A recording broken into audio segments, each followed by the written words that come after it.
thank my coworkers. So, in particular, my coworkers in our team in Orsay.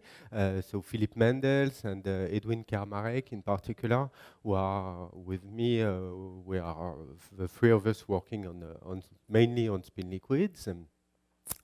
And so the first topic was actually the subject of the PhD thesis of Jean-Christophe Aurin in our group, and also of Lucy Clark, who was doing a PhD in Edinburgh at that time.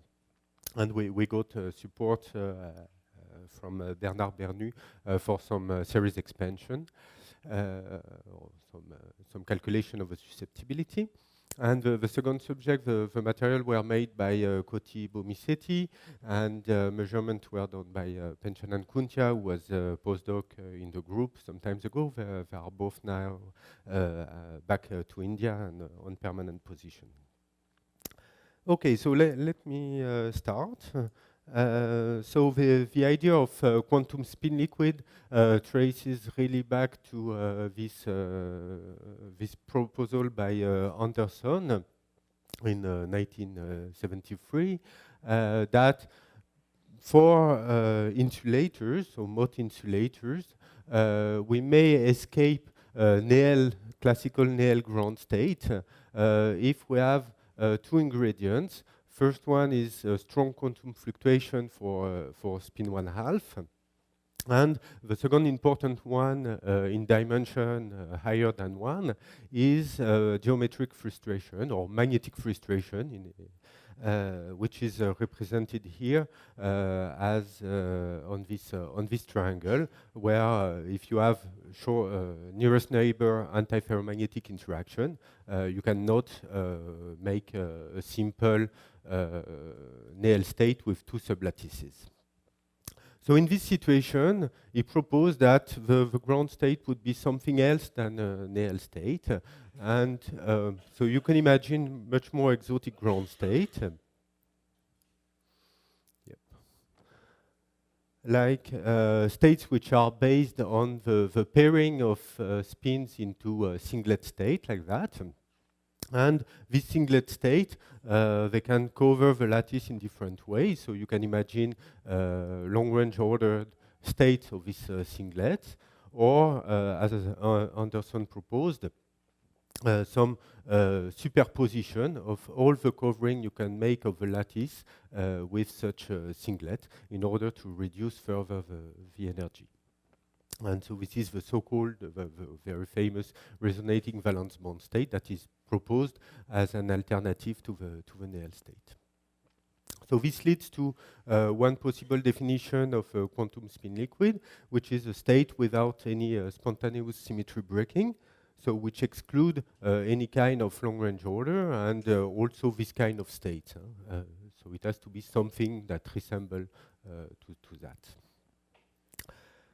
Okay, so where should we look for, in which material should we look for realization of such quantum spin liquids? So following the idea of Anderson, you want low spin, you want geometrical frustration, so some triangular-based lattice. But that's not enough, actually, and it was shown in the late 90s that the ground state of the Heisenberg model with nearest neighbor antiferromagnetic interaction on the triangular lattice has some kind of Néel state with a free sublattice. So you have to go one step further to destabilize the Néel state, and the step further is to decrease the coordination number. And the rationale for that is that so here it's I've written the energy per site of Néel state on some lattices, the kagome lattice here, and for comparison, the energy per site for quantum state. And basically, for the classical state, the energy varies with the number of bonds. The more bonds you have, the more stable the Néel state will be, basically. So when you go from triangular lattice with coordination number 6 to kagome lattice, you destabilize further the Néel state. And there now we are sure that on the kagome lattice, the model has a ground state that is exotic. It's some kind of spin liquid. It's for sure not an AL state. Now, which kind of ground state? It's still very open on the theory side. So there have been many proposals, and I'm not going to discuss them in detail, but we can classify them roughly in two classes. So either states with a short-range correlation, like the initial RVB state of Anderson, where all the quantities are gapped, or states with longer range correlation, which are called critical spin liquid, which may resemble the spin 1/2 chain, for instance, with quantities, thermodynamic quantities, which are varying as power law of temperature. And this kind of states are now favored in the most recent numerics on this problem. It may not be the last word, but that's the state of the art. And in particular, the ground state so seems to be gapless with the spin-on dispersion showing Dirac cones. So this is the special Dirac spin liquid that is favored. Now on the experimental side, there are now quite a few realizations of the model, the theoretical model. And in particular, Herbert Smithite is the archetypal material, and Barlow White is quite studied these days also. So all this material, quite strikingly, they are really, most of them, they are based on existing minerals, which are based on copper. And so they all share somehow the same chemistry, and they all have the same drawbacks or the same kind of defects, like some Ian Taylor distortion, for instance, or many of them are based on the combination of zinc and copper to get the spin liquid properties. And so most of them show some level of zinc and copper intermixing, for instance, which make the determination of the low energy physics not so easy on the experimental side. And also on the experimental side, the question of whether the ground state is gapped or not is still quite open. So we're still working, among others, on this kind of materials. But here I would like to show a different track, namely to try to find materials which are completely different from these ones, with which are based either on different ions or showing a different structure away from kagome to realize other kinds of spin liquids. So that's what I'm going to talk now. So let me start with this first compound, which shows a breathing kagome lattice. So this is a material that was first synthesized, or that is synthesized actually in St. Andrews, in the team of Philip Lightfoot and Russell Morris. So it's a little bit complicated. I'm going to describe the structure now. So the formula of the compound is this one, and the magnetic layers are given here. So it's a vanadium oxyfluoride. So the vanadium is the magnetic ion. So this vanadium, they form this kind of layers here. That are well separated by molecular compounds, well, by molecules, non-magnetic molecules there. So it's rather, it's fairly good two-dimensional magnet. And now if we look at these magnetic layers in isolation, they are made of a layer of vanadium 4+, which is actually a kagome layer of this vanadium 4+, which is 3D1 with a spin 1/2. That's the interesting part. So if we look at this layer in isolation, it makes this structure where you can recognize in light blue the kagome lattice. Here. And these kagome layers, there are two kagome layers which are separated by a layer of vanadium 3+, which is spin 1, and it's actually a triangular lattice. So it looks like that. From the side, you've got each tri-layer is made of spin 1/2 kagome layer, spin 1 triangular layer, and again spin 1/2 kagome layer.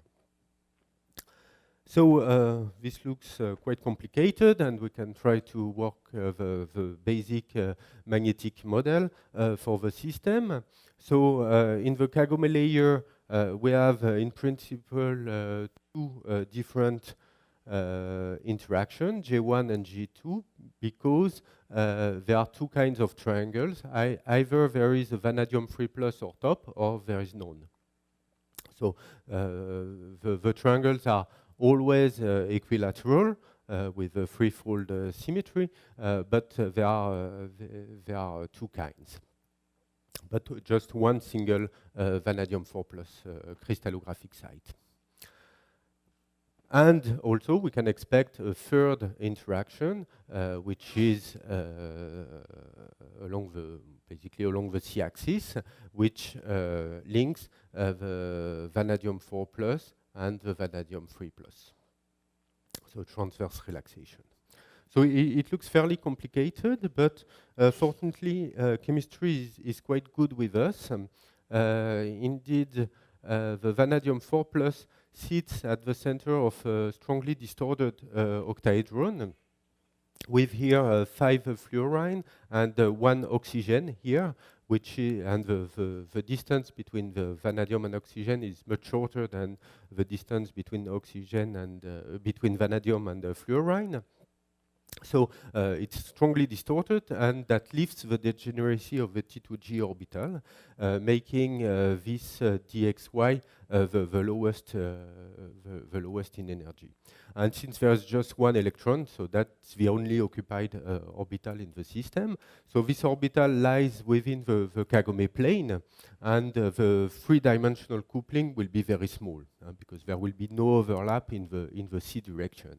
So from this chemistry argument, we can imagine that J3 will be indeed very small, and so we are left, at least at first order, with decoupled kagome layers. If we look at the kagome layer in isolation, so these are the angles. So the J1 and J2 interaction are a super exchange path through the fluorine ions. And so from the angle, we can say that the ratio of J1 over J2 is of the order probably of 0.6, so something which is not 1, but still finite, with J1 and J2 of the same order of magnitude. So this is somewhat confirmed by unpublished DFT calculation. Actually, the structure is fairly complicated, and that's why DFT is not so easy. But at least DFT confirms that J3 is indeed very small, and that J1 and J2 are in the same order of magnitude, but slightly different. Okay, so in the end, the material, if we look at these kagome layers in isolation, they make first realization of this so-called trimerized or breathing kagome model with two kinds of triangles. Here, with a stronger bond on the red one and a slightly weaker bond for the dashed gray. And well, importantly, this model, so since we have the threefold coordination and it's still a lattice of corner sharing triangle, we've got all the full degeneracy of a kagome model. So that's a very important point. It's still a highly frustrated lattice. Okay, so let's have a look at the properties of the material. So this is the susceptibility versus temperature, showing Curie-Weiss behavior at high temperature, from which we can extract an average of J1 and J2, which is about 60 Kelvin. There is no sign of any kind of transition at this temperature, which is a proof of the strong frustration in the material. And at low temperature, see that the susceptibility increases quite a lot. There's a Curie tail here, which is due to the vanadium 3+, because since J3 is quite small, the vanadium 3+ are nearly 3. Their susceptibility is kind of Curie, and so this gives this strong increase of the susceptibility at low temperature. Now, so to have a better look at the ground state, we performed MUSR in the system. So in MUSR experiment, we send muon plus in the material, and they stop in the material, and they probe the internal magnetic fields. So here's the change of the polarization as a function of the time spent by the muon in the sample, and that's a comparison of the polarization, the decrease of polarization at 40 Kelvin in the paramagnetic state, and at 40 millikelvin, very close to the ground state. And basically, there is not much change. There is a relaxation that is mainly due to the nuclear magnetic moments, so that gives that's due to very tiny moment, tiny magnetism, and there is not much change, which shows that there is no sign of freezing of the electronic moments. So, and that's very important. That's the first signature you want for spin liquid material, that there's no kind of ordering or no kind of static magnetism in your material, basically.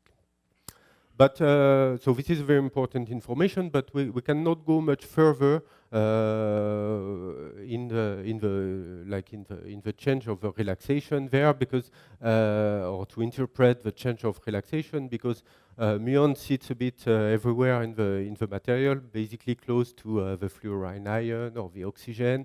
And so it probes both the internal field from the kagome layer and the vanadium 3+ layer. So it's very hard to disentangle which is responsible for the relaxation, and to say something on the intrinsic properties of the kagome layer. So to get more insight into the excitation spectrum, we looked at the heat capacity, so that's the magnetic heat capacity versus temperature. That's actually not the raw data. The raw data is very complicated, because you have proton, fluorine, you have the vanadium 3+. They all contribute to Schottky anomalies in the material. This is let's say this is the field independent heat capacity when you have subtracted all this contribution, and you're left with this heat capacity, which is strikingly linear with temperature. It shows that there is no gap in this excitation spectrum, and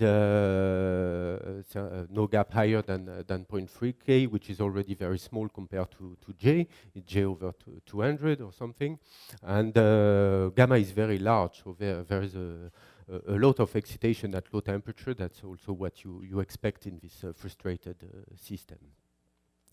So to get more insight, again, we measured oxygen 17 NMR in the material. It's actually a very nice probe of the magnetism, because there's just one single site of oxygen. It's right below one vanadium 4+ ion, so it really probes the properties of the kagome layer. And we got at high temperature, we got a very textbook spectrum for powder, NMR spectrum of spin 5½ for oxygen. So we chose that the vanadium 4+ layer is very clean. So we can follow this line. It shifts quite a lot. First, it shifts away from the reference, then back to the reference. So when you plot it versus temperature, it looks like that. So with a maximum at about J/2, which is quite similar to what is found in Herbert-Smithite. It's really different from the macroscopic susceptibility, because here we are probing only the kagome layer and not the full material with the vanadium 3+. So that's why it's non-monotonic compared to the squid susceptibility. And at low temperature, it looks like that. So that's just a zoom on a logarithmic scale. And so at low temperature, the susceptibility decreases, and it's nearly zero. There are larger error bars due to the broadening of the line, but it's going to a small value, maybe 0. So we looked at we tried to interpret this susceptibility, and we compared it with series expansion for the breathing kagome model. So in this method developed by Bernu, you need to, as an input, you need the behavior of heat capacity.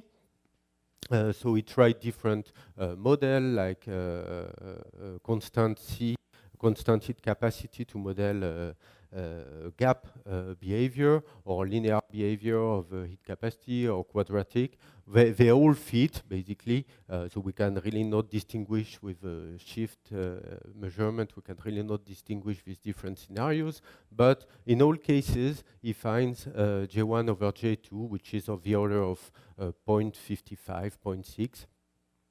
Quite consistent with the simple argument I gave at the beginning.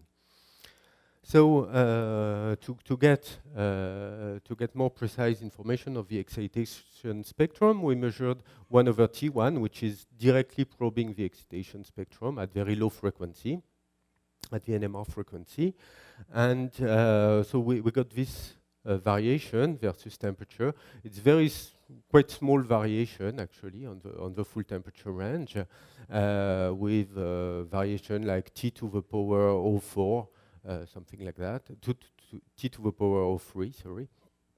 And if you really want to say that there may be a gap at low temperature, you can fit with this kind of phenomenological law, and you get a value for the gap which is about 0.4, which is really small compared to J. In the RVB, short-range RVB model, for instance, the gap is predicted to be of the order of J over 20, J over 10, something like that. So it's really tiny. Okay, so to conclude on this part, before concluding, let me go back to theory. This is important. Actually, this streamerized model, it was looked at in the years 2000, in particular by Frédéric Mila and Mike Zitomirsky. And the idea at that time was to try to understand features of the short-range RVB model, and in particular the proliferation of singlet excitation. And it was looked at in the limit that is not relevant for the experiment, where one of the interaction is very small. And then it was really forgotten, to my knowledge. And so it's only after our study that it came back to interest. And so the most recent approach, either from variational Monte Carlo or from DMRG, find a gapless ground state for the breathing model, with quite interestingly, the excitation spectrum seems to be very similar to the kagome model. So there seems to be it seems that the kagome model, the isotropic kagome model, is not singular. it's really connected to the breathing model, and you can go continuously from strong breathing to up to the kagome, isotropic kagome model. And surprisingly, down to very, very small ratio of J1 over J2, like 0.1. So, and below that, there may be other physics which is not relevant for the material. So let me conclude here. This organometallic materials is the first realization of a breathing kagome model with a finite ratio of J1 over J2. It shows no gap, or maybe a tiny gap that is well below the expectation for short-range RVB. So it should be classified in the gapless spin liquid category. And quite interestingly, so it's very. It seems that the breathing does not affect the kind of spin liquid that you get compared to the kagome case. And also interestingly, so one question that we did not address so far, neither theoretically nor in the experiment, is the role of the G3 interaction. It's not clear at all what role it plays and what happens in the energy scale below G3. That's something interesting that can be relevant also for Herbert-Smith height. And I would like to mention that there are many compounds that can be synthesized like this in this family, like spin 1 kagome, for instance, which are very interesting and not so much investigated up to now. So I should conclude here, I guess. Okay, thank you.